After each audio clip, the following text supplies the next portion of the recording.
नमस्कार. Cook with मरामध्ये आपलं स्वागत. आज आपण मकर संक्रांती स्पेशल गुळपोळी बनवणार आहोत. या पोळ्या खूप डिलिशियस होतात आणि महत्त्वाचे म्हणजे या पोळ्या अगदी 5 ते 6 दिवस छान टिकतात. तर आधी आपण गुळपोळी करता पीठ मळून घेणार आहोत. याकरता लागणारं साहित्य आहे 1 कप गव्हाचे पीठ, 1 कप मैदा. जर मैदा नको असेल तर गव्हाचेच पीठ देखील वापरू शकता. यानंतर लागेल पाव कप बेसन, 2 टेबलस्पून तेल आणि चवीनुसार मीठ. एका मिक्सिंग बोलमध्ये मैदा, गव्हाचे पीठ, बेसन आणि मीठ काढावे आणि हे एकदा मिक्स करून यात तेलाचे कडकडीत मोहन ओतावे. आता हे पळीने किंवा हातानेच मिक्स करणार आहोत. यात आता थोडे थोडे पाणी ऍड करत पीठ मळून घ्यावे. पीठ जास्त सैलसर न मळता थोडेसे घट्ट मळून घेणार आहोत.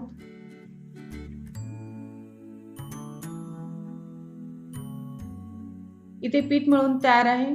आता वर 1 टीस्पून तेल टाकून पिठाला सगळीकडे वर तेल लावून घ्यावे.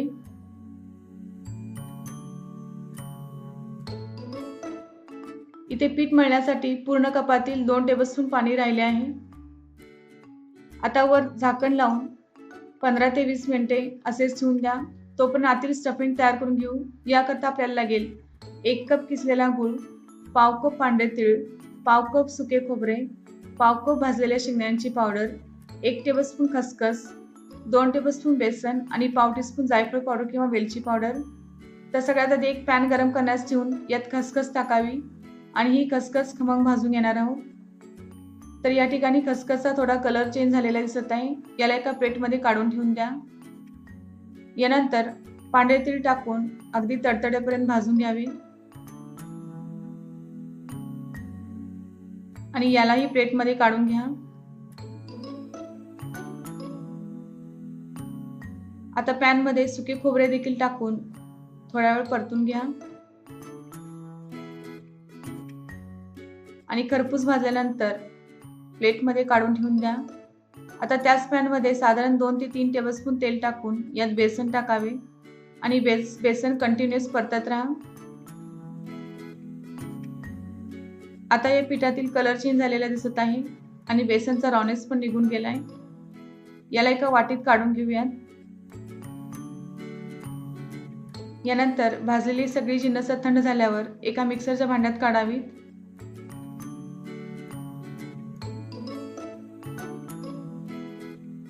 यात शेंगदाण्याची पावडर आणि जायफळ पावडर टाकावी.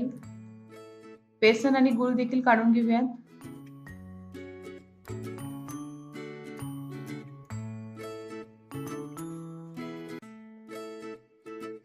याला आता मिक्सर मधून फिरवून घेणार आहोत. तर आता हे स्टफिंग एका प्लेटमध्ये काढून घ्यावे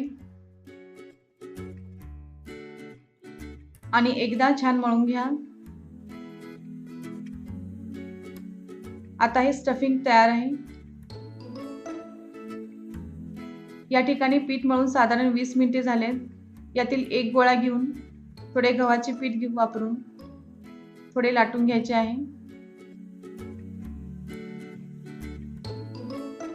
स्टफिंग मधला गोळा घेऊन तो असा चपटा करून घ्यावा आणि हा गोळा पारीवर ठेवून कडा बंद करून घ्याव्यात. गव्हाचे कोरडे पीठ वापरून पोळी लाटून घ्यावी.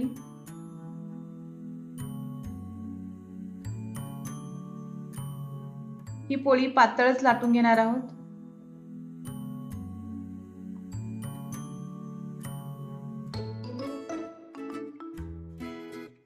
आता ही पोळी लाटून तयार आहे.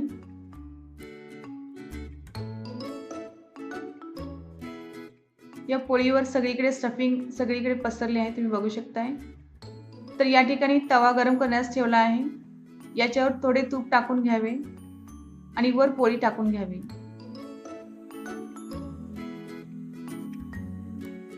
थोड्या वेळानंतर पोळी परतून घेणार आहोत.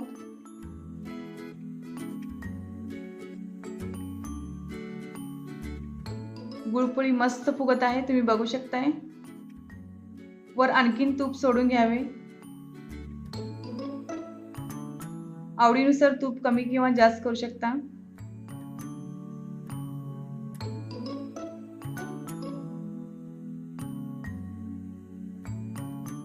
आता ही गुळपोळी खमंग भाजल्यानंतर एका प्लेटमध्ये काढावी। आणखीन एका मेथडनी तुम्हाला गुळपोळी दाखवते। यासाठी पिठाचे 2 गोळे करून हाताने पारी करून घ्यावी।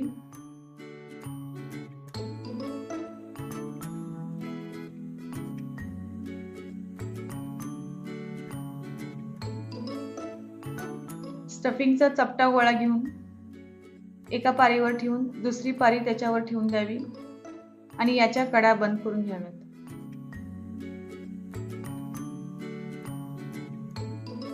कडा बंद केल्यानंतर पोळपाटवर अशा प्रकारे गोल गोल फिरवत गोळा तयार करावा आणि गव्हाचे कोरडे पीठ वापरून गुळपोळी लाटून घ्यावी।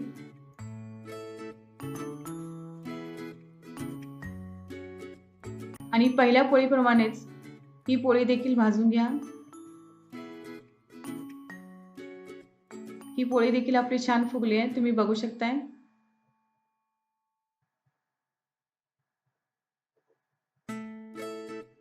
तर या ठिकाणी ही पोळी देखील आपली तयार आहे।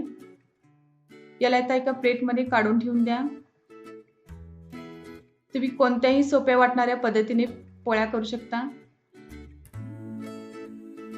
तर ही गुळपोळी चवीला खूप मस्त लागते। घरी नक्की ट्राय करून बघा आणि रेसिपी कशी वाटली हे कमेंट्सद्वारे कळवा। नेहमीप्रमाणे व्हिडिओ आवडला असेल तर लाईक आणि शेअरचे बटन क्लिक करा आणि कुक विथ मराला सबस्क्राईब करायला विसरू नका। धन्यवाद।